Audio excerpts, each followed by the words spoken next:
The most important investment in your club is your players. Sports Centre with Victor Sports Medical provides a comprehensive range of sports medical and rehabilitation equipment. Victor Sports are proud suppliers to Australia's top sporting organisations and league, including Australian Rugby Union, the Rugby League, Baseball Australia, AFL Melbourne and Greater Western Sydney football clubs and local South Australian National Football League club Sturt. With packages to suit all budgets, you really must have your kit up to date and complete. Keep your players on the arena with Victor Sports Medical. Remember, Sports Centre reps are here to help you and your club and are happy to visit your club anytime, anywhere. Victor Sports.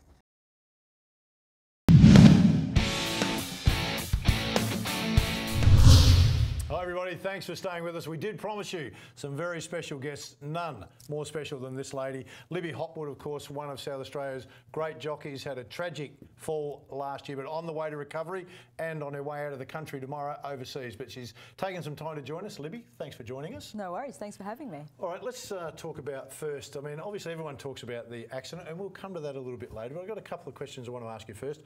Let's go back to a lovely summer afternoon, Oakbank. You're riding in the Triple M handicap. The race has started. There's a girl, Holly McKenny, starts to fall off her horse. You reach over and push her back on, which is just an unbelievable act of sportsmanship. Then at the end of the race, the stewards come up and tell you you're not allowed to do that. So it's a two-part question. The first part is, what were you thinking when you pushed her back on? What was going through your mind? To be completely honest, I wasn't thinking. I just saw a rider in trouble and the reaction was to just help out as best I could.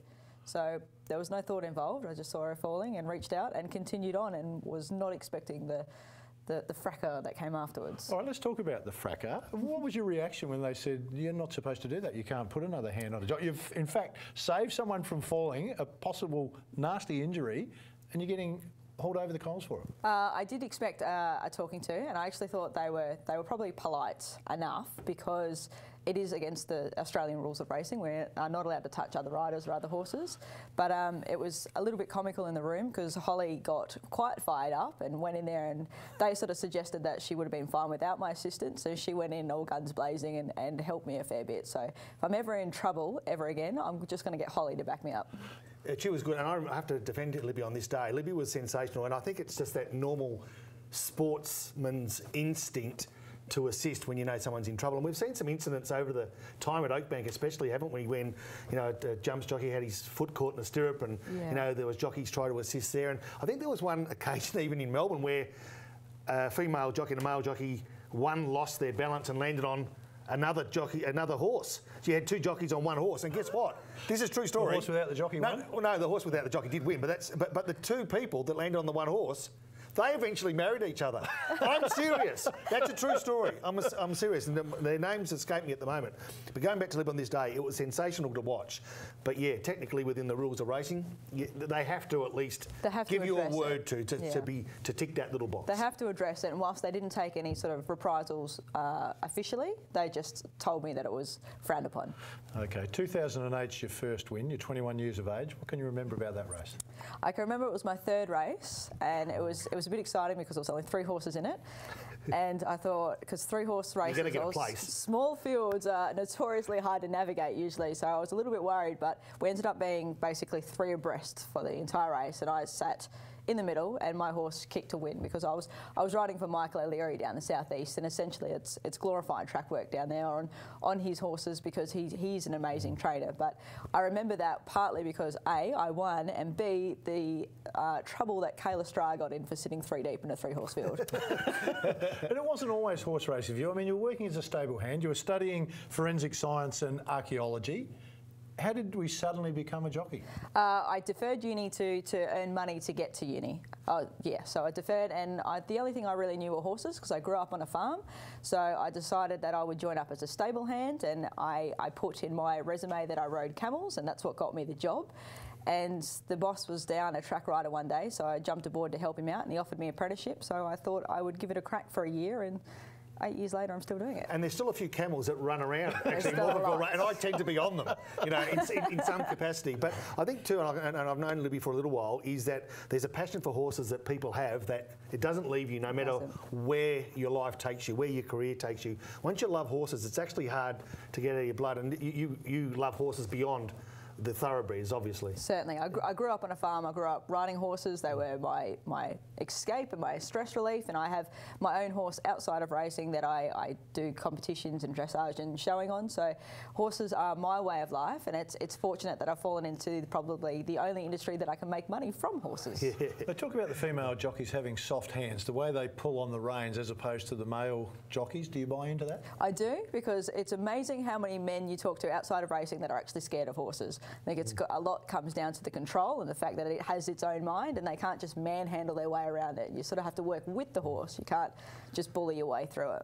Yeah, I've got 3 daughters. Nothing works in control there. No, so no. Well, you know what though? Have you ever ridden a horse? I have once. And it is the most scary experience. I was on. We had an old thoroughbred called Alice up at our horse up at our property at Oakbank, and I was just walked on the horse. We were just walking. And Steph said at the time, "Get it to canter."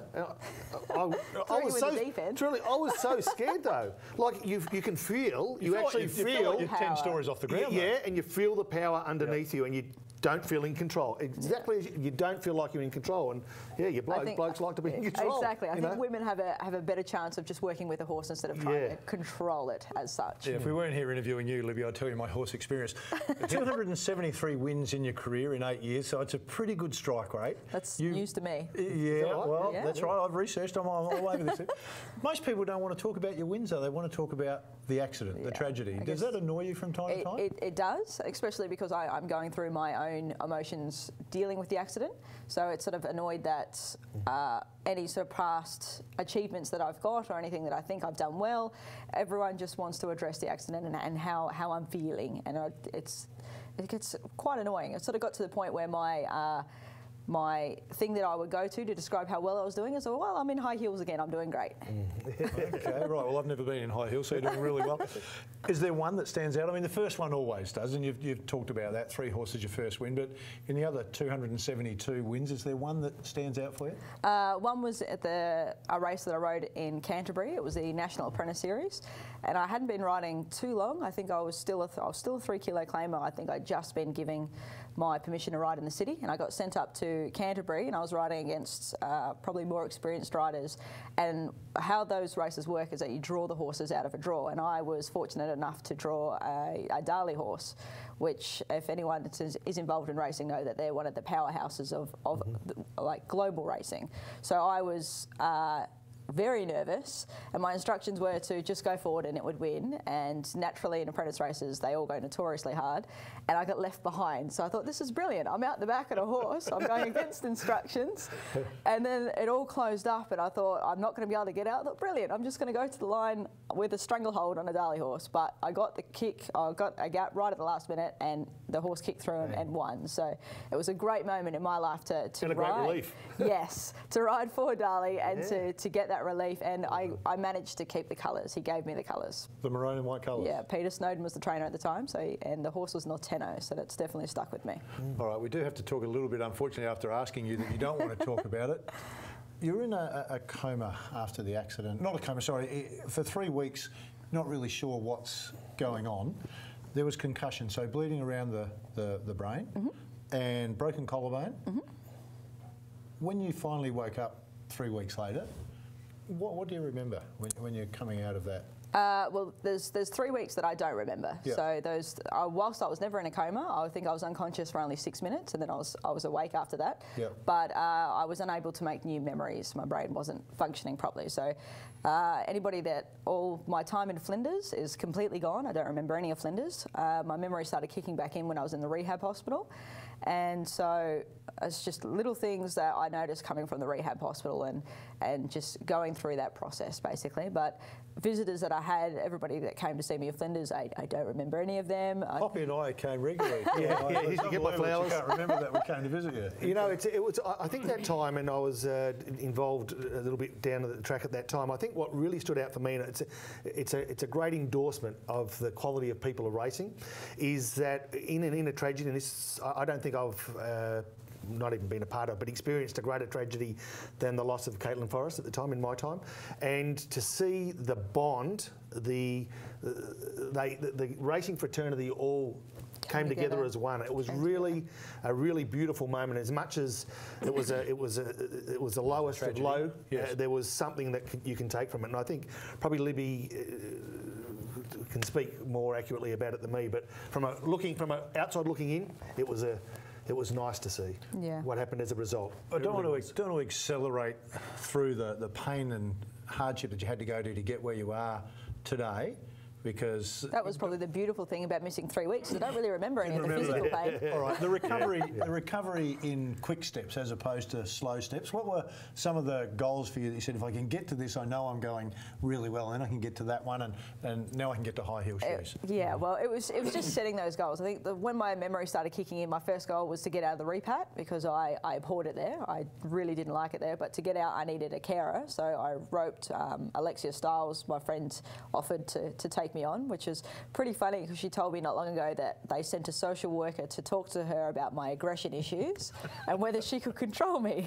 So she moved in with me, and I got out, and then it was there was probably 2 weeks where I was sleeping predominantly on the couch. So it was just getting more active, and then little things like taking the dog for a walk and not stumbling over the sidewalk because it wasn't perfectly straight, and just setting myself little goals, and I was reaching those goals, and it was giving me the confidence to just keep going, basically. And now I'm at the point where I feel 100%. It's only now I notice little things as opposed to I'm noticing little bad things as opposed to looking for the good things now. So it's just a few little things that I need to tweak, and I'm pretty much 100%. All right, I sat with you at a function a couple of weeks ago, and you talked about getting back on the horse. You talked about getting back into racing, which for me at the time was just mind-blowing, that you'd go through that and go, oh, I'll do it all again. I'll take another chance at it. How far away do you think you are from being able to get back in the saddle? I'm aiming for September, but that might be pushing a little bit, but I wouldn't be doing my job if I wasn't pushing to be getting back. It's a passion, and there was a while when I did start to remember things that I wasn't sure I wanted to get back, and Alexia actually told me, which did stick with me, that if Caitlin did survive and was in my position, then she would be pushing to get back too, because it's just a passion. So there was a while there where I was questioning wanting to come back, not so much for my injuries, but the fact for losing a friend for chasing horses around in circles seems a bit ludicrous. But it's hard to describe. Once I was sitting on the couch and watching horses that I've done years of work on win without me, I decided I needed to get back. It's amazing how they've been able to win without you, Libby. Look, we really appreciate you coming in. We know you're heading overseas for a month, and we wish you a wonderful travel, and can't wait to see you back on the racing. Thank you. Libby Hopwood, our special guest. Back in a moment.